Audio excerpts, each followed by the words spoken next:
The presenting sponsor of Pod Save America is Blue Apron. Choose from a variety of new recipes each week or let Blue Apron's culinary team surprise you. Recipes are not repeated within a year, so you'll never get bored. Get your first 3 meals free with a free shipping by going to blueapron.com/crooked. Blue Apron, a better way to cook.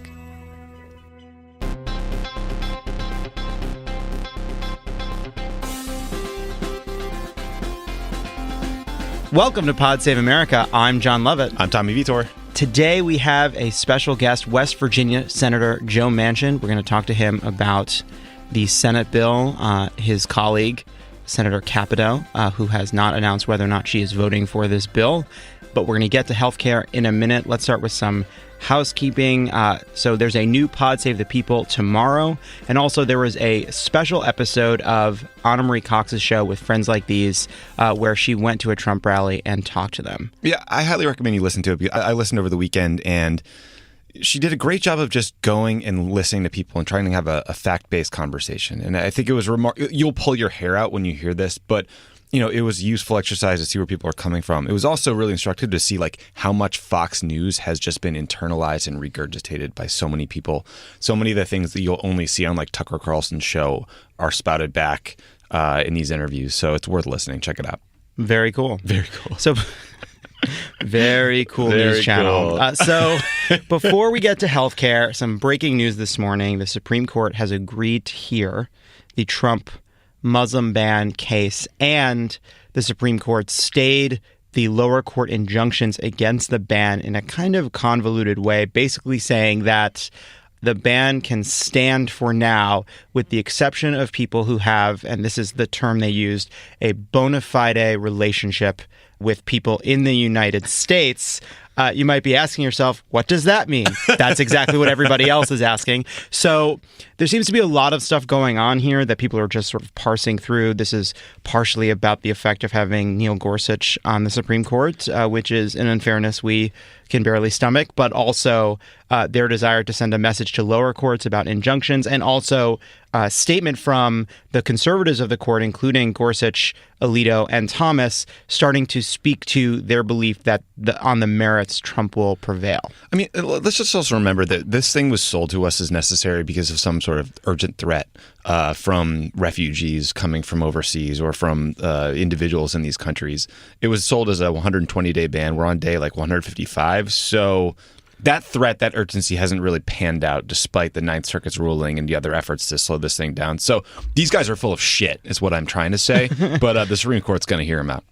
Yeah, I mean, not much more to add on this for now. It's obviously deeply concerning that the Supreme Court seems to be hinting at a willingness to let this order stand. Yeah. And we're about to see a crazy administrative nightmare as people try to prove that they have a relationship with someone in the U.S. in order to come here. These are the pits in your stomach we're going to feel for the entirety of the first term of the Trump administration, because we're reading about this news on the day. There's also rampant speculation about Justice Kennedy possibly stepping down or announcing his retirement, and that would mean Trump gets to fill another seat. So that's speculation. No one has any idea, but it's just a reminder that we've got to get our asses in gear and win the midterms, because this is serious business. And I am not allowing my stomach to experience the speculation of Anthony Kennedy stepping down. I am experienced not. The burrito downstairs. That was a delicious breakfast burrito. Thank you, Tommy. You're welcome. So we're obviously going to keep an eye on that situation. But obviously the big story this week is healthcare. I have written in it's a much worse story. Just much worse. I have written in my outline, because John's not in charge of the outline while he's gone, CBO brother, where art thou? I like that a lot. We are waiting for the CBO score. It is likely to come out today. By all accounts, it will show that millions, if not tens of millions, will lose coverage. There was a good story in Yahoo breaking this down. Gary Claxton, the director of the Healthcare Marketplace program at the Kaiser Family Foundation, said 15 or more million will likely lose coverage. Also, a conservative analyst said, I'd expect coverage to be 18 to 20 million fewer than under Obamacare. He then went on to say why he doesn't agree with that number, but of course he doesn't. He believes in the magic of whatever the hell. Trickle-down healthcare economics. So, in anticipation of the CBO score coming out, the administration and its allies went out to defend the bill this weekend, and they told a series of lies that were absolutely gobsmacking. So here are a few of them. And amazingly, Kellyanne Conway told George Stephanopoulos that there aren't Medicaid cuts in this bill, and that is the least egregious lie that was told this weekend, right? Because they claim, oh, it's not a cut, it's just we're spending less than we otherwise would have spent. It's bullshit. If you're expecting money to come next year and then you find out less money is coming, I think you'd feel as though your salary had been cut. Yeah, we're also assuming that no more people will get sick and that prices won't go up on all the things we're paying for. Exactly. Tom Price, HHS secretary, told Dana Bash, we would not have individuals lose coverage. That's a lie.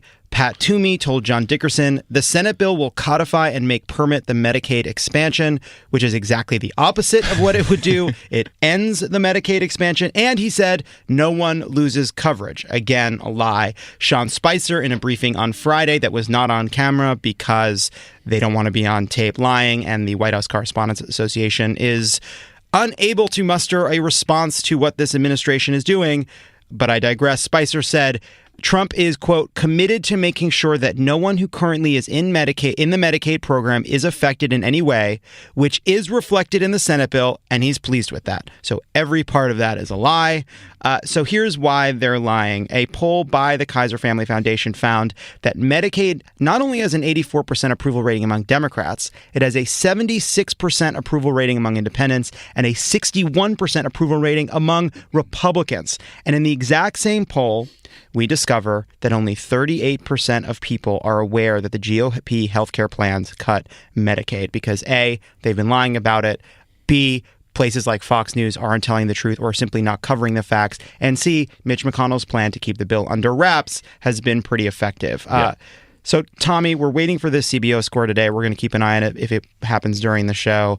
Do you think that the CBO score and the bill becoming public will get people more focused on this? I think it will, but I think our window is so small that it's going to take a Herculean effort to push back. I mean, we're in a place now where we're relying on a couple senators, and we're relying on public pressure from the grassroots to swamp the Koch brothers are talking about spending $300 million in the midterm elections next year. So the donor class. I mean, I read a statistic today that 400 individuals who will get a tax cut under this bill are the equivalent of Medicaid expansion in like 4 or 5 states. Yeah, including West Virginia. So those are the stakes of what we're talking about. We need these guys to take a fairly politically courageous vote when it comes to political pressure from McConnell, from their big donors, and listen to their constituents. And I wish I thought that I knew how this was going to go, but I don't know anymore. Yeah.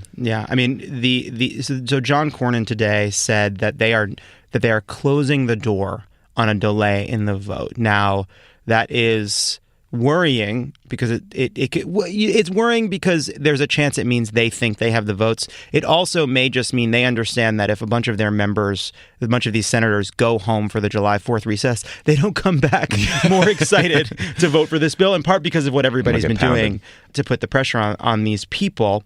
So let's talk about where we are with the politics and with the vote. Remember, we need 3. They need to get to 50-50.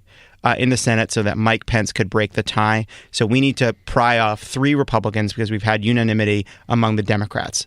4 conservatives, Mike Lee, Ted Cruz, Ron Johnson, and Rand Paul, said they were not ready to support the bill. Mike Lee on Friday said something very interesting in a Medium post, and he said this: far short of repeal, the Senate bill keeps the Democrats' broken system intact, just with less spending on the poor to pay for corporate bailouts and tax cuts. A cynic might say that the Senate bill is less a Republican healthcare bill than a caricature of a Republican healthcare bill. And yet, he does go on to say, after all that, for all that, I have not closed the door on voting for some version of it in the end.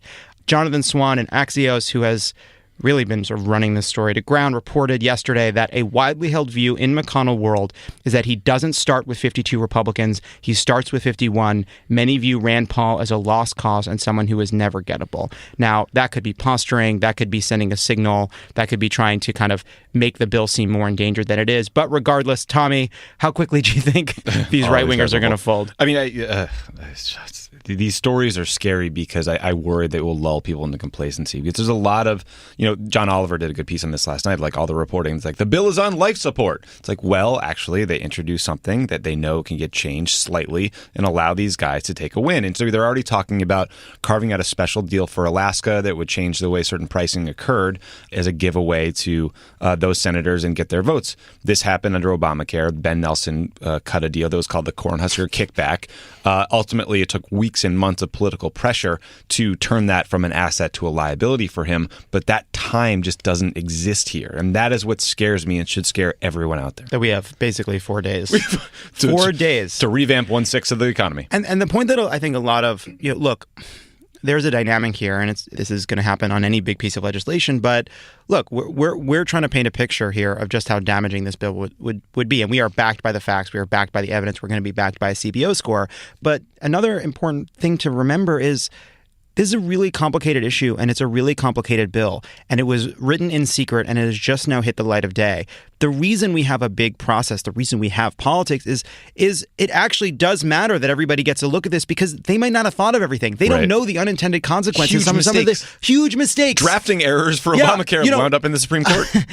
Drafting errors. Look, that the democratic process for passing Obamacare was incredibly intensive and public and scrutinized and all the rest. But even still, because of the way the bill had to be passed, because of the death of Ted Kennedy, we don't need to get into it, there were drafting mistakes that made it all the way to the Supreme Court. It is very likely that there are huge unintended consequences that would have effects on employer benefits, on premiums, on Medicaid, and all the rest that we just don't even yet understand. And let's just hammer home the intended consequences, which are that Medicaid covers 74 million Americans. 4 out of 10 American children are covered by Medicaid. 10 million Americans with disabilities receive Medicaid. I mean, this is going to go after the most vulnerable people in our population. Now, Ari Melber did an interview with a mother and her son who was on disability insurance that allowed her to care for him in the home, was on Medicaid.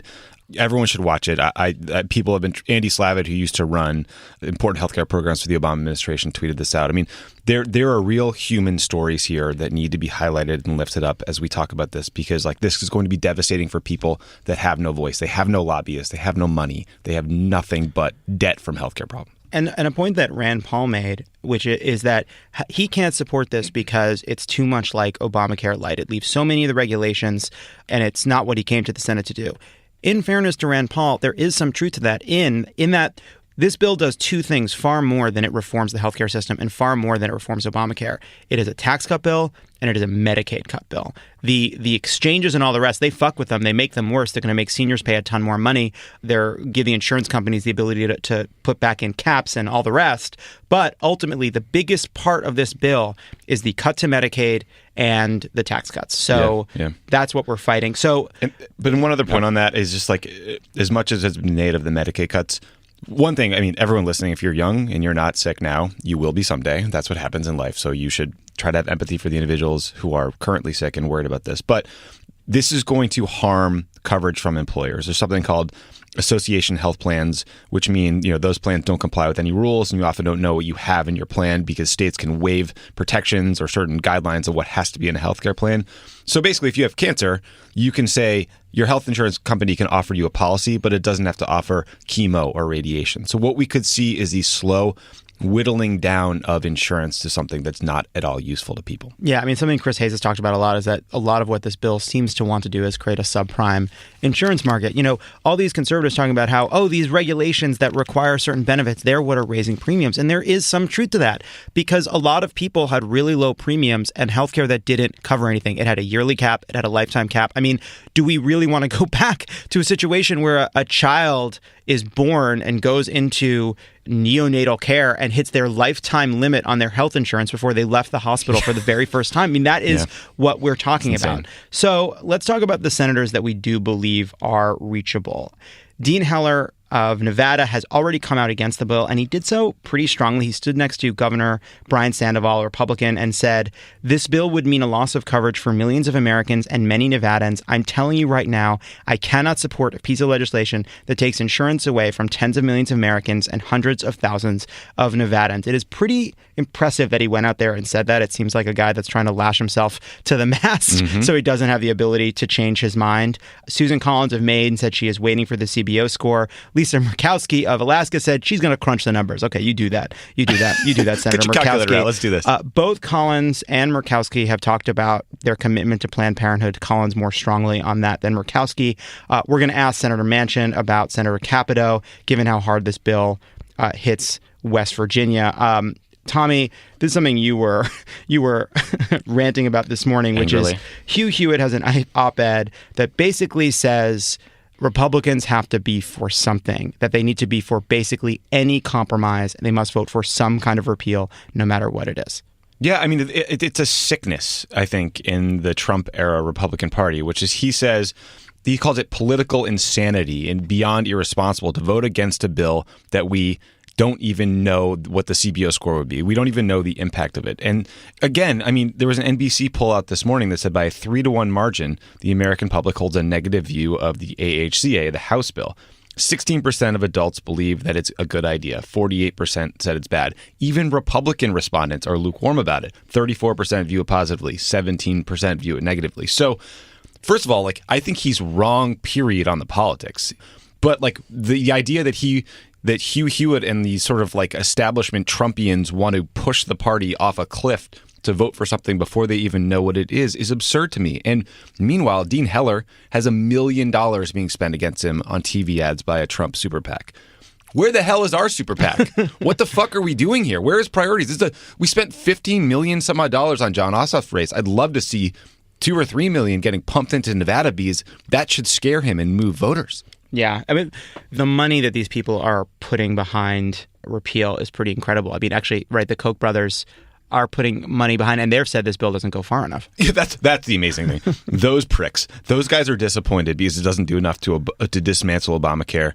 They are opposed to it because there's still subsidies for poor to purchase insurance, and because it doesn't do enough to get rid of insurance companies of coverage requirements. I mean, these guys are as devious and awful as you could ever imagine. So stepping back, I was talking about this over the weekend, and it's there's been a lot of these senators are under so much pressure, they're going to have to vote for it, they can't vote for it. And Senator Brian Schatz of Hawaii made this point, which is predicting what happens this week is a fool's errand. Nobody knows. Just light up the phones and social media. Just do everything you can.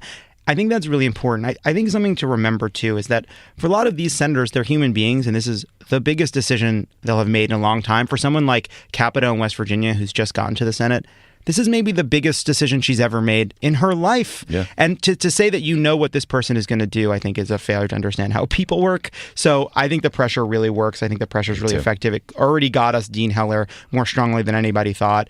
You've seen Mike Pence gave a speech over the weekend where he said, we will repeal Obamacare, quote, by summer's end, sort of already conceding that they may not be able to do it this week. Donald Trump is tweeting excuses.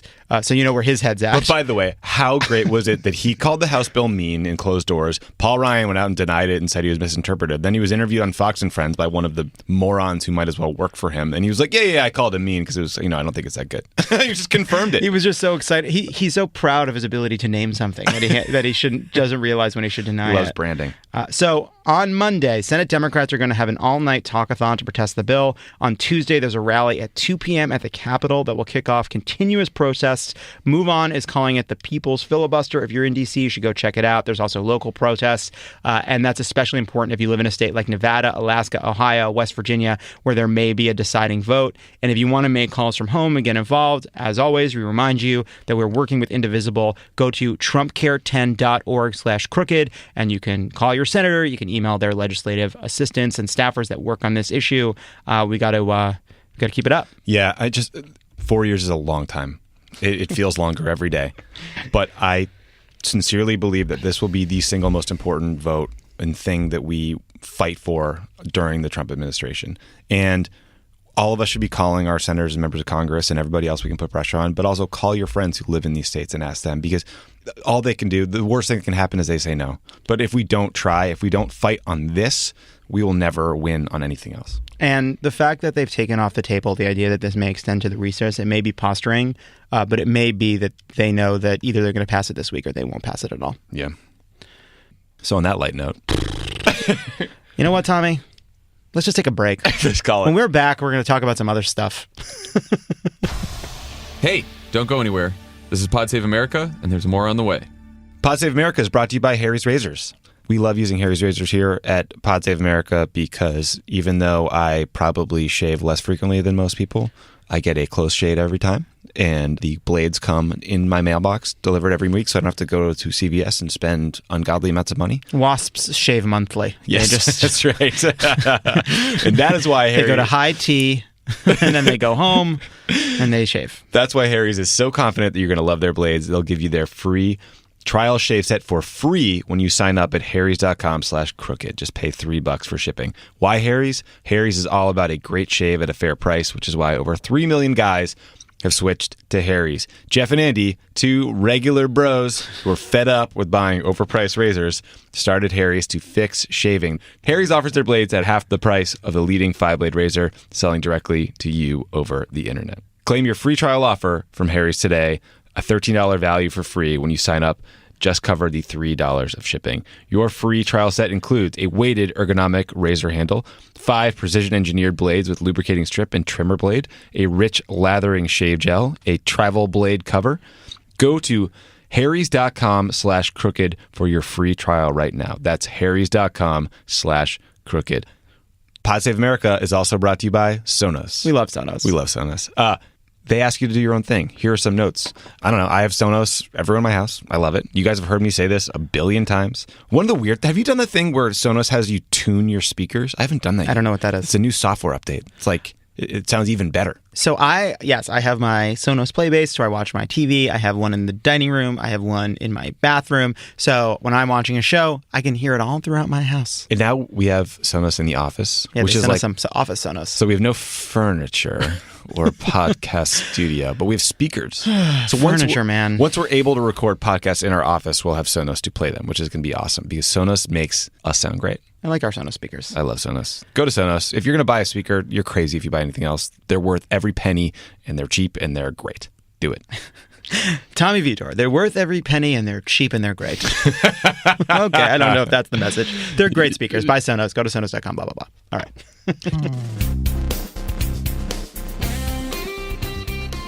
And we're back. Last week, the Washington Post threw its hat in the Pulitzer ring with Greg Miller, Ellen Nakashima, and Adam Entos bylined a piece called Inside Obama's Secret Struggle to Punish Russia for Hacking Our Election. And it was the most comprehensive story written to date about not just what Russia did to intervene in our election, but the Obama administration's response. So it starts in August of 2016 when the White House is first briefed on this explosive intelligence. And it talks about how, this didn't get emailed over. It was couriered over in an envelope that was for 4 individuals only that had to be returned. And that's when Obama started learning about what was going on. And at that point, it was clear hackers had penetrated the Democratic Party networks. In July, the FBI had opened an investigation into contacts between Russian officials and Trump associates. And over the next several months, the White House debated all these options for deterring or punishing Russia. They included cyber attacks on their infrastructure, releasing materials to embarrass Putin. And then in late December, ultimately, Obama approved a modest package that expelled 35 diplomats, closed some Russian facilities in the U.S. There were some narrow economic sanctions, and then there were apparently some covert cyber measures that we just don't know much about. But, part of the take-home is that this was a partisan effort from the start. The White House briefed the House and the Senate leadership in September. At that meeting, Mitch McConnell voiced doubts about the accuracy of the intelligence because he's a CIA analyst, I guess. And he's Mitch McConnell, the... stealth, the worst member of the Trump administration. I mean, Eddie, we'll get to it. No, you're right. The story's like a punch in the face. Yeah. Tommy, keep going. Okay, cool. So they ultimately, they wanted to put out this big bipartisan statement. It got watered down, turned into a non-political DHS statement, whatever. In the article, Obama's defenders say that by August, the damage was done. WikiLeaks had the emails. Obama confronted Putin in September and likely prevented them from escalating these attacks, and that the partisanship, the GOP response to efforts to brief this and to get us to respond as a nation constrained their options. Others disagree. One senior administration official in the piece said, "I sort of feel like we choked." Friend of the pod, Russia expert, former Obama aide Mike McFaul said, "The punishment didn't fit the crime. The Kremlin should have paid a much higher price from the attack, and then we should consider more actions." So I guess my question for you, Lovett, are like, one, did Obama and the Obama administration choke, or did they respond as well as they could have given the nature of what happened and the time it takes to collect and confirm and deal with this sensitive stuff? Yeah. First, I'll take the McConnell piece because I think it's actually important to what they were trying to do. So they were trying to muster a bipartisan response, not only because it would have been good politics, but because managing our elections is a bipartisan affair that goes on all across the government. We all should care. Between Republicans and Democrats, especially at the local level. Mitch McConnell holding the Gorsuch seat open, refusing to be part of this statement, just to put a bipartisan sheen on what was an attack on our democracy, and then him writing the Senate healthcare bill in secret, I think are the trifecta of the most sort of anti-democratic, vicious, un-American behavior we've ever seen from a leader of any party in our lifetimes. And what is the rationale for someone handing you, the head of the CIA is briefing you on intelligence? You're like, nah, I don't buy it. I mean, I understand we should be skeptical of intelligence-based news reports that are unsourced, yada, yada, yada. But if you're Mitch McConnell, you can see or hear or be briefed on whatever you want. Yeah, so we can't let Mitch McConnell off the hook. I don't know whether the response was enough in the weeks preceding the election, if they should have rang the alarm more. They did talk about it, and it was immediately politicized and made partisan. My overall feeling is everyone, President Obama, James Comey, the Clinton campaign, everyone was behaving as though Hillary Clinton would win. Yes. And that this is something we could deal with after in a kind of measured response when the reins of power were handed over, and there would have been serious adults at the table to talk about how to deal with this in the long term, how to prepare for the future, prevent future hacking of our democracy. That's why I think it's so hard for us to look at this in hindsight, because we were all in the mentality that Hillary Clinton would win. I think Nate Silver made this point. That may be wrong, but I think it's a really smart point, which is that as human beings, we kind of only have two settings when it comes to odds, that either something feels 50-50 or it feels like 1 in a million. And we treated Trump winning like a 1 in a million when it really should have felt more like 50-50. And everybody inside the government was behaving in that way too, that what Putin was doing was despicable, that it was helping the Republicans, that it was wrong, that it was an interference in our sacred democratic process. But at the end of the day, Hillary would win, and then we deal with it. And then now we're living in the aftermath. Yep. I have some thoughts on this. So I think it's hard to forget that this was sort of happening in real time. Right? We were gathering intelligence in real time, and not just any old intelligence, but if we had intelligence on Vladimir Putin's personal involvement or signing off on whatever occurred, that's about as sensitive as it gets. People could literally die if those sources or methods are burned. And they maybe already have. Yeah, and they could prevent us from being able to do it again. So that's something to be aware of. Cyber warfare is relatively new. There aren't necessarily clear rules of the road. We have public policies about when we'll use nuclear weapons, when rules of engagement for the military. This stuff is being figured out, so it's just a little more complicated. That said, I do think it's true that anything the Obama administration did before the election would be viewed as partisan, period, and politicized, and would be maybe even not, it probably would be unhelpful. I do think you're right, though, that ultimately you had a bunch of national security experts being influenced consciously or not by political considerations and predictions that literally everyone got wrong. And so that aside, I'm still remain surprised that more was not done to punish Russia after the election. Yeah. Yeah. And then, of course, we handed the reins over to Donald Trump, who has no interest in punishing Vladimir Putin for any of this behavior. And the thing that I'm frightened of, the thing that I can't stop thinking about is Vladimir Putin interfered with our election, unleashed a kind of torrent of hacking and assaults on our institutions when he thought that there was an administration that would care. Yeah, right. And so the Washington Post did a big piece today on all these European countries, how they've devoted years to countering Russian disinformation, hacking, trolling, setting up Sputnik and RT in their country. Like, this is not new. I think what's new is the ability to use technology to sort of exacerbate it, to allow them to reach into our country from so far away. But, you know, experts say the best way to deal with these influence campaigns is to make them visible. And I worry that we've lost our best weapon against these attacks because we have a president and a partisan atmosphere that refuses to believe they ever occurred. Oh, and then you have the Sean Hannitys of the world saying, deep state, just sort of parroting Russia's propaganda line. So, yeah, it's dark times, Tommy. It's dark out there. And to your point about Putin doing this with a president he thought would take a hard line against us, the AP reported today that Trump is pushing for a meeting with Putin next month in Germany.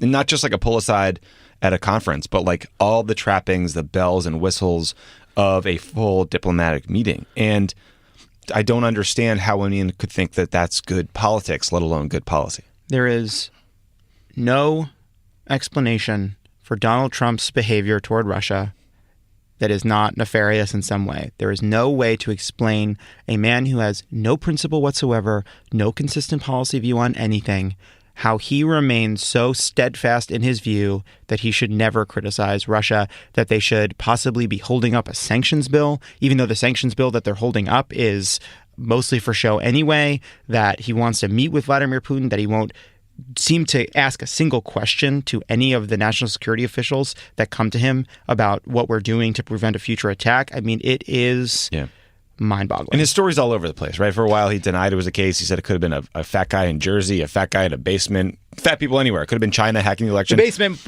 let's not call that inconsistency. I think technically it is possible that the basement was in New Jersey. That's good. That's a good point. But then, once he read the Washington Post story, he decided to tweet out the choked line and said, why isn't everyone blaming Obama? He never made it past choked. He did not read that story. That story was really long. But I mean, I think the thing that baffles me is I don't think it's unfair to say that Donald Trump isn't deeply involved in the weeds of policy discussions and that he thinks a lot more about politics and optics. Pounding Russia and getting tough on them would probably pay significant political dividends for him. Right. I'm not sure what he's holding out for. Think about all the Republicans that would be relieved and happy and gratified to see him turn on Russia. It would be the smartest thing he could do. It's not like the Republican base loves Russia. They're sort of baffled by this. They're like, I don't know what to think of Fox. Anyway. I'll think whatever I think. Yeah, he get McCain back, he get Graham back, he get the whole band back together. But he won't. It's almost as if he's compromised in some way. Unbelievable. Unbelievable. All right, guys. When we come back, Senator Joe Manchin of West Virginia. This is Pod Save America. Stick around. There's more great show coming your way. Pod Save America is brought to you by Texture. With the recent conversation in pop culture about fake news, alternative facts, and the news media, it's important to know where your news is coming from. Texture features some of the most trustworthy, credible publications in the world, like Time Magazine, The New Yorker, Vanity Fair, The Atlantic. When are some of the others. Trustworthy ones going to be listed? Am I right, guys? Huh? Lamestream media. Texture gives you access to not just your favorite magazines, but also the latest in investigative journalism, U.S. politics, domestics, and international news. The app has gone beyond delivering just a magazine itself. They made it easy to find and enjoy articles you want to read with daily recommendations, exclusive interactive features, video, and so much more.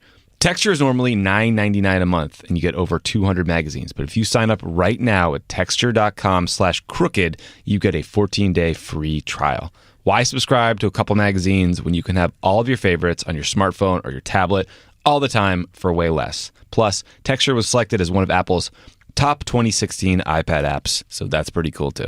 Start your free trial now and download the Texture app.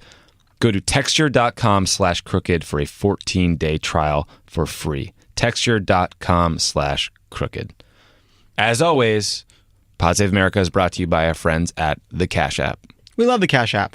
Did John and Emily get that bottle of wine you sent without telling me, you fucking snake? You realize it was from the band? Give me a break. It's from the band. That's just an invented thing. Okay, so I wasn't included in... So you've had 1 week to write this wrong and send them something? No, bullshit. What have you done? Bullshit. Who sends things to people on their honeymoon like that? If you're going to do it, you do it as a group one time. I don't even know where they're staying.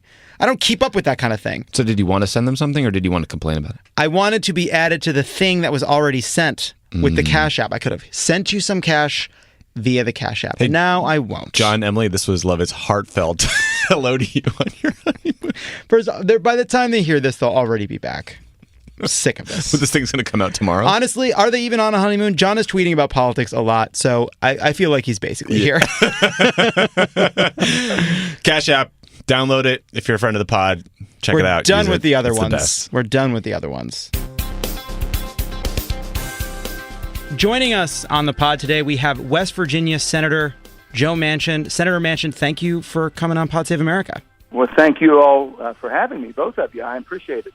So Let's jump into this healthcare fight. West Virginia is West Virginia is among the states that has most benefited from the Medicaid expansion. It saw a 59% increase in enrollment. Just how badly would this Senate bill hurt West Virginia, and what are you hearing from your constituents about it? Well, there's not one demographic in the state of West Virginia won't be affected. Not one. We have an older population, and you know that. If not, they're going to be paying 5 to 1. The insurance companies can charge them almost 5 times the premium of a younger person if they're up to 64 years of age. We have an awful lot of elderly in nursing homes that can be affected with Medicaid. It just hits every opiate. First time we're getting treatment for opiate addiction. So anything and everything that we have ever done in every aspect of our economy is going to be affected. The rural hospitals, rural clinics, all of these things. When I was governor, we had to always sit down with the hospitals because they had to give so much care away, so much charity care. We call it disproportionate share, and we'd help them every year just to make ends meet. Now with the Medicaid Affordable Care Act, it's helped them have more stable finances, and it's worked out very well for them, but it's going to be very difficult. So I'm just begging them. I said, you know what? Why don't you sit and talk to us? Why don't you work with us? I wasn't here in 2010 when it was passed. I'm understanding that basically it went through the normal process. It went through all of the hearings. It went through markups. It went through amendments, and even Republican amendments were adopted. But then still yet we couldn't get one Republican to vote for it back in 2010. The Republicans have doubled down, made it even worse to where they haven't even asked the Democrats. They haven't even put the appearance up that they wanted to be bipartisan. And I just think it's wrong, and I'm hoping it doesn't pass so we can sit down and hopefully craft a good piece of legislation. Sir, you talked about the stakes for West Virginia. You also talked about the process and how poor it has been in terms of bipartisanship. When the merits are so clear about the harm this would do to West Virginia, why do you think that the politics aren't a no-brainer for anyone representing your state to vote against? I've been thinking about that to both of you, John, Tommy, to both of you. I've been thinking very hard about what's driving this train. And I've come to the conclusion it's taxes. Right. It's basically the tax rebate. Both bills, they have a little different variations, I'm understanding, of both bills. They try to make them a little smoother, if you will. But make no mistake about it, both bills removed all of the taxes. Right. The way we've paid for it. And it's the first tax, I think, that some of the super wealthy have never been able to circumvent. Yeah. I don't know. I don't know what's driving. I've just never seen anything like this. And I have not heard a person that was in dire need because their income over $250,000 paying 3%, and if they don't get that 3%, they're done. I haven't heard anyone come to me and say that. But I guess some of the top end, they're really 1/10 of 1%ers are really upset about it. So I guess that's the base of the hardcore Republican Party. Yeah, I mean, there was a statistic that came out this morning that said just the tax cut for the 400 wealthiest families in America would be enough to pay for the Medicaid expansion in 4 states, including West Virginia. Alaska, Arkansas, Nevada, West Virginia. Yeah. Well, let me give you another number. Out of all the tax, the tax, 11,000 people would get a tax rebate about $5,000. That's our top income earners in West Virginia, 11,000. Over 900,000 wouldn't be affected by any tax rebate or any taxes whatsoever. But all 900,000 will be affected because they have some family member that's benefiting from the plan. It's just unbelievable. Senator, your colleague from West Virginia, Senator Capito, has not yet taken a position on the bill. She is one of the Republicans that we believe whose vote is up for grabs. Have you spoken to her about this bill? Does she understand just how harmful this bill would be for West Virginia? We've spoken about it. We sure have. And I told her how difficult. I said, my goodness, coming from the state that we come from and knowing our dynamics, our demographics, there's no way that Mitch and leadership should be holding Shelley as hard as they're probably holding her. I know they're working on her. But there might be some things she believes that we just have a difference of opinion on. And we've gotten along very good, being bipartisan. We try to work, and we try to show the rest of the Senate, if you will, in a bipartisan way that, you can be a Democrat and Republican and try to work together. But this one here was pretty clear to me from the get-go. And I haven't, she's going to make up her own mind, and I respect that. But I know she's having a lot of difficulties with it, and I know that she's been working on it very hard to come up with her decision. And I'm going to talk to her again this afternoon, and hopefully we can all be on the same page and sit down and work together. Senator, the 2016 presidential election was gross in almost every respect, but one good thing that came out of it was a bipartisan consensus to tackle the opioid crisis. I read that the bill only includes $2 billion for 2018 to fight the opioid crisis. Senators Portman and Capito had requested $45 billion over 10 years prior to the bill. Can you talk about what this would mean for West Virginia's ability to help people who are struggling with addiction? Well, let me tell you, this addiction, when I was governor, I was so involved in watching what it was doing to our communities and to the people in West Virginia. Some of the beautiful little towns I knew growing up were just devastated, and they were nothing but a shell themselves. So I started working on it very early. When I first got here, I couldn't believe that Vicodin and Lortab, two of the most prescribed opiates, were still Schedule III. Doctors were prescribing it like it was M&Ms. Yeah. In 90 days, you just called in, got a refill. My goodness, they just kept it rolling. So we got that rescheduled to Schedule II. That took a lot of pills off the market. Been working with the FDA and everybody else, but, unless a person realizes and comes to the realization that an addiction is an illness, and an illness needs treatment like any other medical needs, a lot of people are still in denial. They don't believe it is. It's a criminal act and put everybody in prison. Well, we've tried that for 20 years and never cured a soul. And now the people that commit violent crimes, sexual crimes because of drugs, and those who are dealing should be put away. But those who are using and get addicted because they had an injury and the doctor overprescribed them, and before you know it, their lives are upside down and ruined, we can maybe save them. So I figured we needed treatment centers in every area of West Virginia. We didn't have them. And I introduced a bill called Lifeboat. Lifeboat would make the pharmaceutical manufacturers who are making all these drugs pay 1 penny per milligram. 1 penny per milligram the manufacturers pay, pharmaceutical manufacturers, for treatment centers around the country. And that's $1.5 to $2 billion every year. But we need a slug of money to get these things up and running. So I'm understanding that might be a carrot that they throw to Shelley and to Rob Portman to get them to vote for it.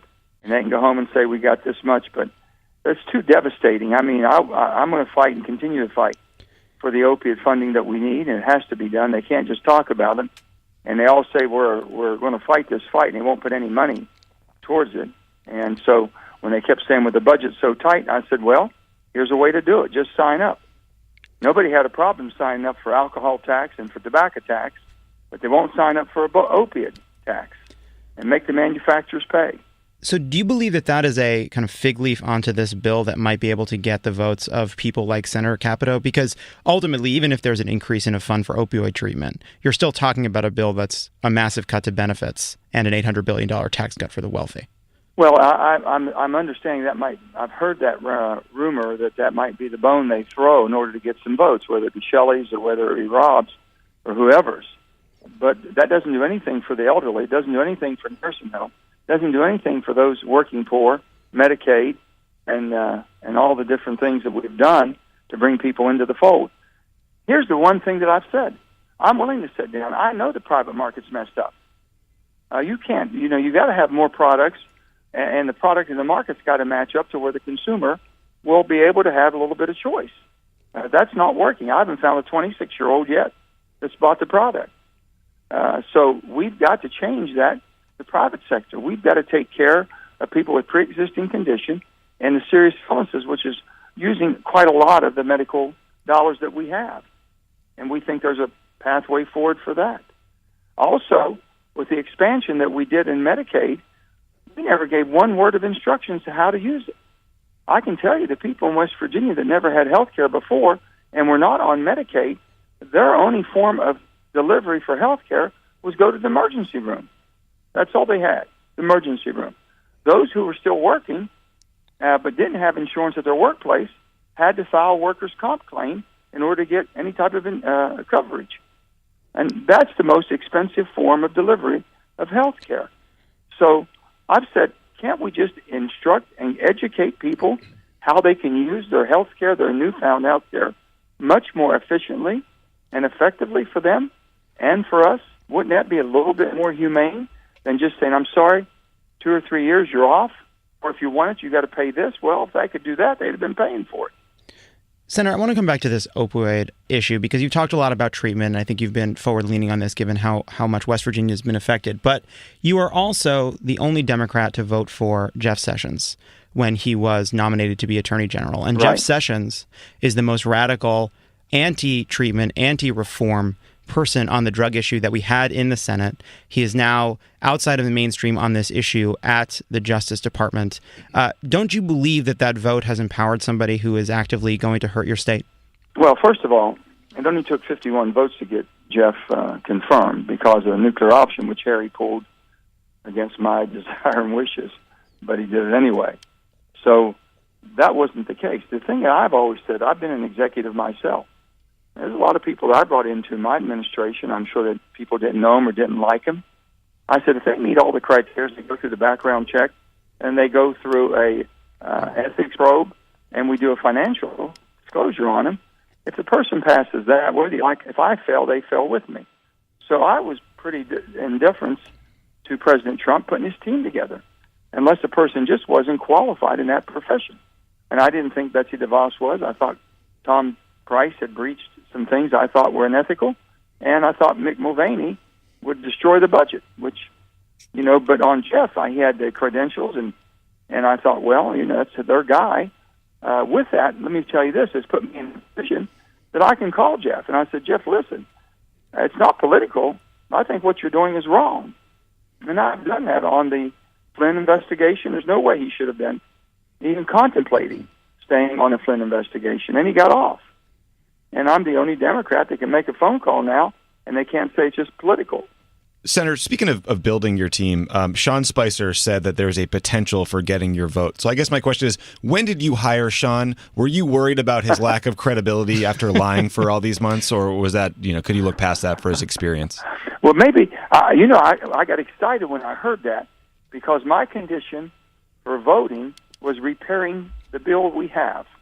And maybe they finally saw the light. They came around, and we were going to put a bipartisan group of senators together and repair the Affordable Care Act. So I'm thinking maybe something's going on here they haven't told me about. That's the only condition I can think of. Other than that, I think Sean might have been just a little optimistic and maybe a little delusional on that. I don't know. So I'm hearing no chance in hell. That's sort of what I want to walk away from this on. Well, here's the thing. They've got me. If they want to sit down and start repairing it tonight, look at the private market. Look at how we educate people to use it more wisely. Looking at how we can get people healthier. Let's look how we can change this economy and get more of a working. I don't have a good workforce in West Virginia. I'm down below 50% of the adults working that should be working that aren't working. It's the first time in my life. So I want to get people back on the road to recovery. I got another bill, too, guys, on this opiate thing. Speaking of that, we've got people that have felonies because most of them commit larceny. And they got felonies and they can't get a job. And they might have good skills. A lot of them do. So I have this bill called Second Chance. If they go through a 1-year treatment, they go through 1 year of mentoring, that gives them the right to take the people, their sponsors, and go back to their arresting officers and go back to their sentencing judge and hopefully get an expungement. Get that felony off their back and go back into the workforce. There's got to be some compassion somewhere. So, Senator, just to clarify this here, obviously there's a lot of things that we could do to make our healthcare system work better. There are things that we could do to fix Obamacare. President Obama says that. Yeah. All Democrats say that. But just to be clear here, this bill has to be taken off the table, that this bill, $800 billion in cuts to taxes and massive cuts to Medicaid, that this bill is a non-starter, and you think that we should start over. Things can be repaired. They don't want to repair them. How in the world, I guess the difference between a Democrat and a Republican would say the first thing you do no matter what is you repeal $600 billion of taxes and you take away $800 billion of services to the poorest. That's the difference between who I am and I guess who they are. I just can't do that. There's just a lot of people going to be harmed. And just thinking you're going to put this off for 3 years and then rather than a downward slide, they're going to let you go on a nice even glide until you hit the cliff, and then you're going to be, boom, right off the cliff in 3 years. I'm just hoping. Okay. Senator Joe Manchin, thank you for joining us. Keep calling, though. Don't forget to call. Write me in and call and let me know how you feel. That's all you can do. Thank you, Senator. Okay, I think you guys are good at that, too. I hear. We're trying. Okay, guys. Thank you, sir. Thanks Tom a lot. and John, thank you both. I appreciate it. Thank you for joining us. Happy to be on with you anytime, okay? Thanks, sir. That's it for Pod Save America. Thanks to our guest, Senator Manchin. I think it was a good conversation. What do you think, Tommy? I'm pretty depressed right now. Make some phone calls, everybody. Let's go kill this god-awful bill. He believed that Senator Capito is someone who would understand how bad this bill is. The question is whether or not she succumbs to the pressure from the other side to vote for it. Yep. He seemed to pretty sincerely believe that. Yeah. Hard not to if you live in West Virginia, a state that will be decimated by this bill. Okay. Thanks for joining. John will be back on Thursday, so no need to tweet him anything positive or negative anymore. I think he'll be back. And, I love the outro. The music's going. We're having a good time. We're trying to make the best of a bad situation, politics-wise. End of show. Bye.